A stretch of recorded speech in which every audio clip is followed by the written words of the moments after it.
यानंतर गाव तिथे साममधून पाहुयात वेगवान स्वरूपातील बातम्यांचा आढावा। पालकमंत्री जयकुमार गोरेंनी मोहोळ सभेत अजित पवार गटाचे जिल्हाध्यक्ष उमेश पाटलांवर टीका केली। मोहोळमध्ये वाजत असलेल्या पिपाणीत दम नाही, नुसतं बोलून नाही तर क्षमतेने काम करून विकास होतो असं गोरेंनी म्हटलंय।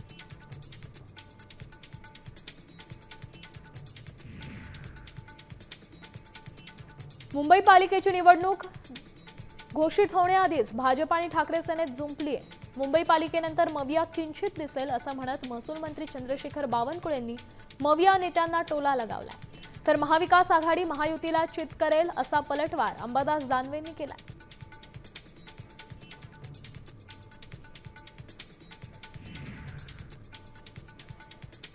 बिहार निवडणुकीपर्यंत काँग्रेसनं मनसेला जाणीवपूर्वक दूर ठेवलं होतं असा हल्लाबोल महसूल मंत्री चंद्रशेखर बावनकुळेंनी केलाय। आता उद्धव ठाकरेंनी राज ठाकरेंना स्वीकारलं, त्यामुळे पर्याय नसल्यानं काँग्रेस सोयीचं राजकारण करताय असंही ते म्हणाले।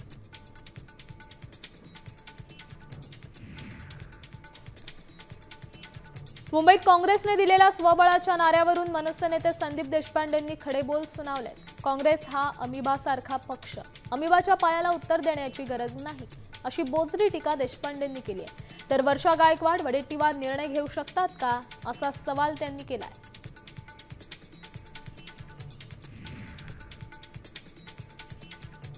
मनसेला आघाडीत घेण्यासंदर्भात काँग्रेसच्या भूमिकेवरून संजय राऊतांनी त्यांना कानपिचक्या दिल्या। दिल्लीतून आदेश आल्याशिवाय मनसेला घेणार नाही हा काँग्रेसचा व्यक्तिगत निर्णय असू शकतो, पण ठाकरे सेना आणि मनसे एकत्र आलेत ही लोकइच्छा आहे, त्यासाठी कुणाच्या परवानगीची गरज नाही असं ट्विट राऊतांनी केलं।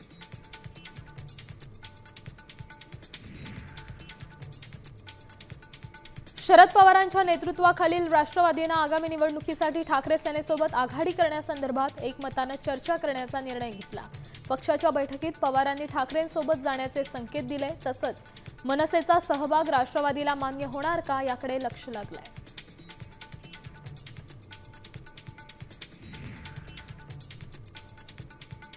परिवहन मंत्री प्रताप सरनाईकांनी सोलापूर एसटी स्थानकातील शौचालय, हॉटेलचं किचन आणि पाणपोईची पाहणी केली। प्रचंड घाण आढळल्यामुळे त्यांनी एसटी अधिकाऱ्यांना झापलं आणि मॅनेजरला नोटीस काढण्याचे आदेश दिले। तसंच त्यांनी अधिकाऱ्याला पाणी पिऊन दाखवा असं कठोरपणे सुनावलंय।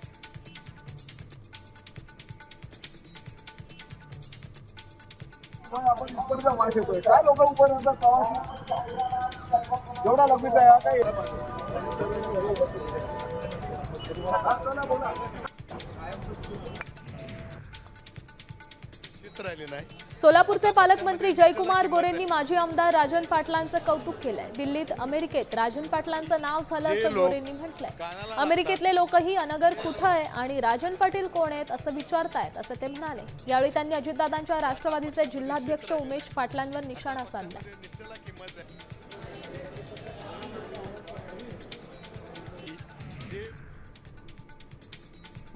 अजित पवार गटाचे नेते सूरज चव्हाणांना पुन्हा प्रवक्तेपद दिल्यामुळे छावा संघटना आक्रमक झाली। मात्र विजय घाडगेंना पोलिसांनी ताब्यात घेतलंय। औसा येथील सभेत अजित पवारांना जाब विचारणार होते, त्याआधीच विजय घाडगेंना पोलिसांनी ताब्यात घेतलंय।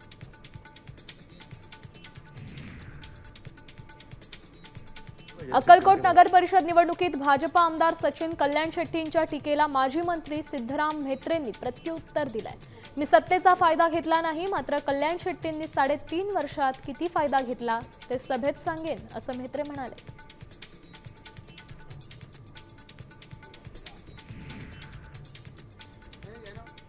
भंडाऱ्याच्या तुमसरमध्ये भाजपने प्रदीप पडोळेंना उमेदवारी दिल्यामुळे माजी खासदार मधुकर कुकडेंचे पुतणे आशिष कुकडेंनी बंडखोरी केली। त्यामुळे आमदार परिणय फुकेंनी नाराज मधुकर कुकडेंची भेट घेऊन चर्चा केली आणि 2 ते 3 दिवसांमध्ये ऑल इज वेल होईल असा विश्वास व्यक्त केला।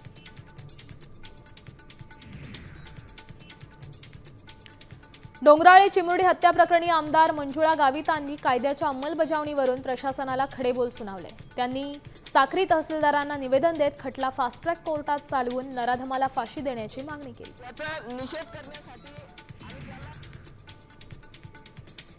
राष्ट्रीय स्वयंसेवक संघाचे सरसंघचालक मोहन भागवत मणिपूर दौऱ्यावर आहेत। यावेळी त्यांनी हिंदू राहिला नाही तर जग राहणार नाही असं वक्तव्य केलं। तसंच समाज आणि राष्ट्रशक्तीचा त्यांनी उल्लेख केला। आपण समाजाचं बेसिक नेटवर्क बनवलंय। ज्यामुळे हिंदू समाज टिकेल आणि इतर देशांप्रमाणे समाप्त होणार नाही, असं भागवत म्हणाले.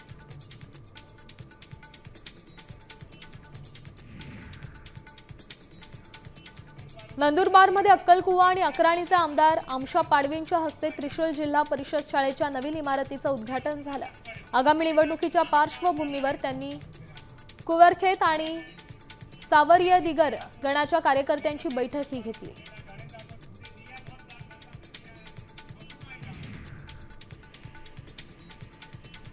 जळगाव पालिकेच्या प्रारूप मतदार यादीत 33,770 दुबार मतदार आढळून आलेत. प्रभाग क्रमांक 5 मध्ये 3,000वर बोगस मतदार असल्याचा आरोप उमेदवार पियुष पाटलांनी केला. हे दुबार मतदार वगळल्याशिवाय निवडणूक घेऊ नये अशी मागणी त्यांनी केली.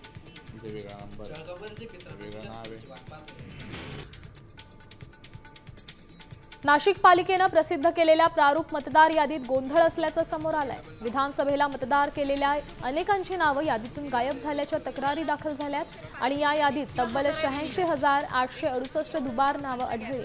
मात्र याची तक्रार केल्यानंतर तक्रारदारांनाच दुबार मतदारांची नावं शोधा असं सांगण्यात आल्याचा आरोप मनसेनं केलाय.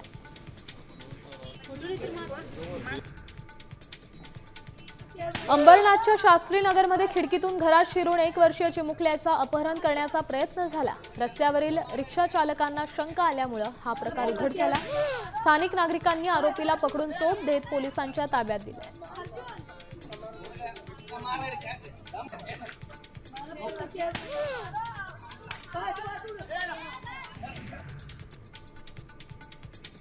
महाराष्ट्र शिक्षक पात्रता परीक्षा येत्या रविवारी 23 नोव्हेंबरला 37 जिल्ह्यांमध्ये होणार आहे. परीक्षा परिषदेनं गैरप्रकार टाळण्यासाठी 853 केंद्रांवर 14,500 कॅमेरा बसवलेत.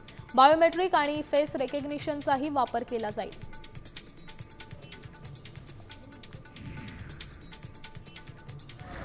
पुणे कृषी उत्पन्न बाजार समिती आणि यशवंत सहकारी साखर कारखाना यांच्यात 100 एकर जमिनीची खरेदी विक्री झाली. 299 कोटींमध्ये बेकायदा आणि मनमानी पद्धतीने ही विक्री झाली. बनावट कागदपत्र तयार करून शासनाची फसवणूक केल्याचा आणि कारखान्याचा आर्थिक नुकसान केल्याचा आरोप आहे. या प्रकरणी चौकशी सुरू आहे.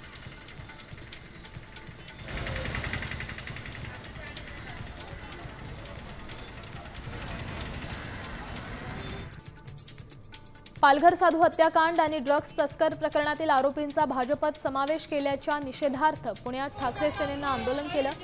कार्यकर्त्यांनी काळ्या फिती बांधून सारसबाग इथं स्वातंत्र्यवीर सावरकरांच्या पुतळ्यासमोर निषेध नोंदवला. हेच भाजपचं हिंदुत्व का असा सवाल करत सावरकरांच्या चरणी दुग्धाभिषेक केला.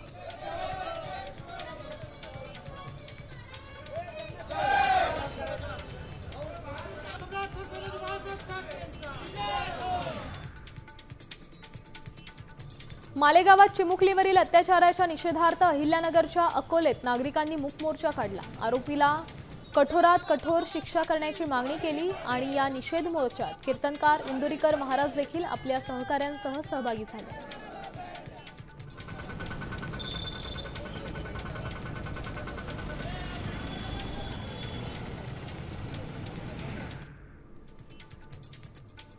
धुळ्यात बिबट्याच्या वाढत्या हल्ल्यांमुळे गावात भीतीचं वातावरण आहे.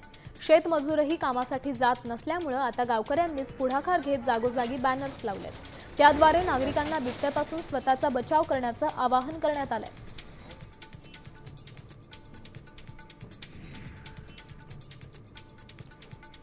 जळगावच्या भुसावळमधील वरण गावात सप्तशृंगी गड पदयात्रेत भव्य प्रारंभ झाला. पारंपरिक वेशभूषेतील वारकरी आणि पालखीच्या आकर्षक सजावटीमुळे परिसरात भक्तिमय वातावरण निर्माण झालं. यात्रा पुढील 12 दिवसांमध्ये विविध ठिकाणी मुक्काम करत सप्तशृंगी देवीच्या गडावर पोहोचेल.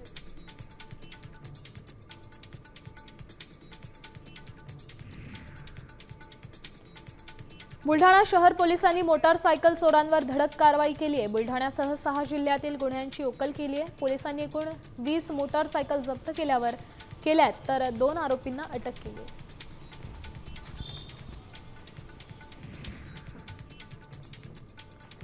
नागपुरातील हुडकेश्वर अंतर्गत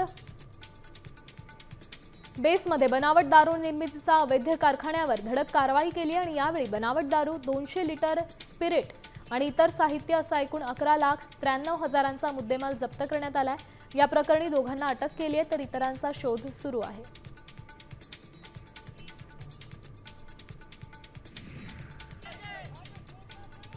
अमरावतीत मनपा फायर ब्रिगेडचे कर्मचारी राजेश मोहन यांनी वरिष्ठांच्या त्रासाला कंटाळून आत्महत्या केली।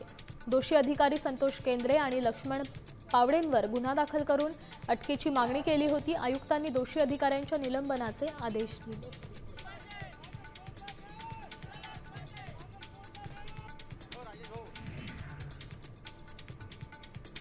विरारमधील म्हाडा परिसरात नाल्यामध्ये एका तरुणाचा मृतदेह आढळून आलाय। आकाश पगारे असं त्याचं नाव आहे। सकाळी नागरिकांना तो तरंगताना दिसला। आकाश 17 नोव्हेंबरपासून बेपत्ता होता। याबाबतची तक्रार बोरिन्स पोलीस ठाण्यात दाखल आहे।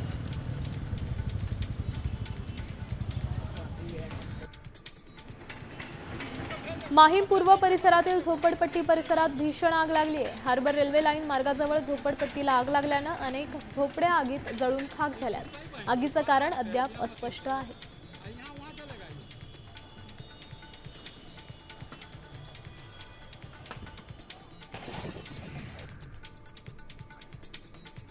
उपमुख्यमंत्री अजित पवारांच्या ताफ्यातील वाहनाचा अपघात झालाय। धारूर मार्गे केजकडे जात असताना धुनकवड फाटा परिसरात अजित पवारांच्या ताफ्यातील वाहनाला दुसऱ्या वाहनाची जोरदार धडक बसली।